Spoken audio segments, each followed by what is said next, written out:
ఇవాళ మనతో ఉన్నటువంటి special guest senior advocate Sharath Kumar sir ఉన్నారు. ముందుగా వెల్కమ్ చేద్దాం. మీరు కాంగ్రెస్ పార్టీలోకి నుంచి ఎందుకు బయటకు వచ్చారు? ప్రజలకు ఏం వాగ్దానం చేసినాం, ఏం చెప్పినాం, ఏ రకమైన ఆశయాలు చూపెట్టినాం, ఏ రకమైన ఆశలు చూపెట్టినాం, అవన్నీ వమ్ము చేస్తూ అంటే గత ప్రభుత్వం కంటే మెరుగైన విధానాలు లేవు అని అంటారు. మెరుగైన విధానాలు కాదు, అధ్వాన్నమైన విధానాలు ఉన్నాయి. కాంగ్రెస్ పార్టీలోకి ఎందుకు వేరు అసలు? కాంగ్రెస్లోకి పార్టీలోకి పోయిన విధానం ఏంటంటే అప్పుడే బీఆర్ఎస్ ప్రభుత్వం యొక్క నిరంకుశ విధానాలు, కుటుంబ పాలన, అవినీతి ఎటు చూసినా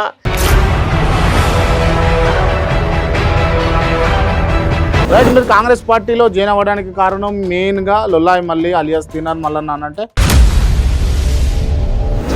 అసలు అతను నా తర్వాత చేరినాడు.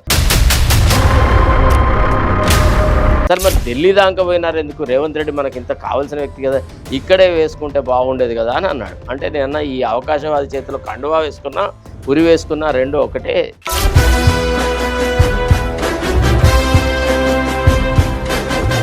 మీరు ఎంపీగా పోటీ చేద్దామని అనుకున్నారు. ఏ కాన్స్టిట్యున్సీ నుంచి? నేను ఒక ఓన్లీ మంచిర్యాల అసెంబ్లీ కాన్స్టిట్యున్సీకి సంబంధించి నేను అప్లై చేసిన. ఎన్ని తెలిసినా కూడా శరత్ కుమార్ పొలిటికల్గా ఫెయిల్ అయిపోతున్నాడు అని అంటే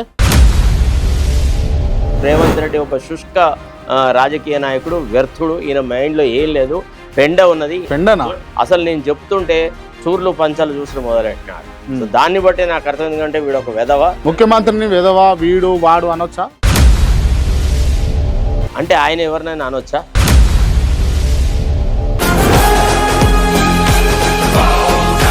కేసులు పెడితే ఏంది పరిస్థితి శరత్ కుమార్ మీద ఇప్పుడు? అది గట్ట జంకేటువంటి స్వభావం శరత్ కుమార్ది కాదు. టీఆర్ఎస్ పార్టీ నుంచి ఆఫర్లు వస్తలేవా మీకు? దొరల పంచన ఎట్లా చేస్తాను? నేనేమైనా ఆర్ఎస్ ప్రవీణ్ కుమార్నా? వ్యక్తిగత కాంక్షలతో పార్టీలు చేరే వ్యక్తినా?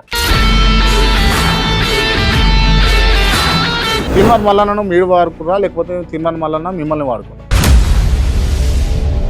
నన్ను ఎవడు వాడుకోలేదు, నేను ఎవరిని వాడుకోలేదు. ఆయనను వాడుకొని పీకేదేముంది? ఆయన ఎవడండి ఎట్లా కోన్కిస్క గొట్టంగా ఎంతో మందిని చూసినా అందులో ఆయన ఒక్కడు అంతే. బీసీ వాదానికి ఫిట్ ఆర్ అన్ఫిట్? అల్లన్నని నమ్మి బీసీ సమాజం ఏదో ఉద్ధరించబడతానంటే కుక్కతో కొట్టుకొని గోదావరినంటే. ఇప్పుడున్నటువంటి ప్రభుత్వం వైఖరి బాగుందా, పాలన బాగుందా, లేకపోతే గత ప్రభుత్వ పాలన వైఖరి బాగుండేనా అంటే? ప్రజలను యొక్క సంపదను దోచుకోవడంలో, అవినీతిలో దొంది. ఇద్దరు మహిళా జర్నలిస్టులను అరెస్ట్ చేసి, సో దానికి సంబంధించి వాళ్ళు ఒక రైతు మాట్లాడినటువంటి అంశాన్ని ఏదైతే వాళ్ళు రికార్డ్ చేసి వాళ్ళ ఛానల్లో అప్లోడ్ చేసినందుకు కానీ అరెస్ట్ చేసి క్లియర్. దీన్ని మీరు ఏకీభవిస్తారా, వ్యతిరేకిస్తారా, సమర్థిస్తారా? జర్నలిస్ట్ అనేవాడు కొంత బాధ్యతాయుతంగా ఉండాలి సొసైటీ పట్ల. రేవంత్ రెడ్డి గారు నాతో మోటు పదాలు వాడేవడో మాట్లాడినాడు. అసలు దాన్ని పబ్లిష్ చేయడం వెనుక మోటివ్ ఏంది?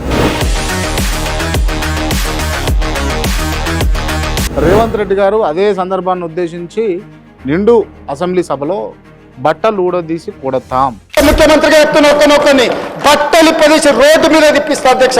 ఇంతవరకు ఎంతమంది బట్టలు ఊడగొట్టినాడు, ఎంతమంది లాగులలో తొండలు దొరకొట్టినాడు.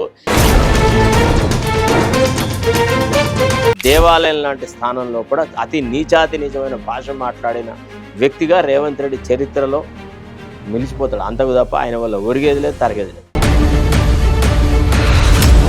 రేవంత్ రెడ్డి పెద్ద పులి అసలు అంటాడు కదా. ఎవడు పెద్ద పులి? రేవంత్ రెడ్డి. ఆయన పెద్ద పిల్లి, నాట్ పులి. హైడ్రా వల్ల తెలంగాణలో ఉన్నటువంటి హైదరాబాద్ ప్రజలకు పర్టికులర్గా ఇబ్బంది అయినా ఇవాళ న్యాయస్థానాలే మాట్లాడుతున్నాయి.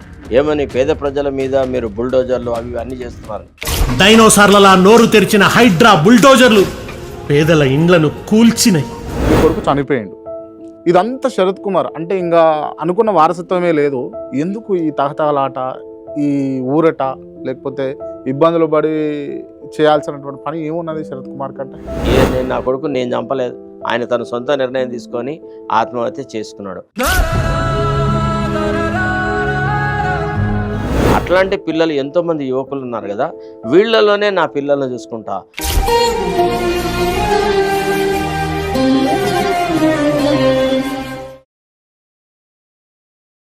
Thank you.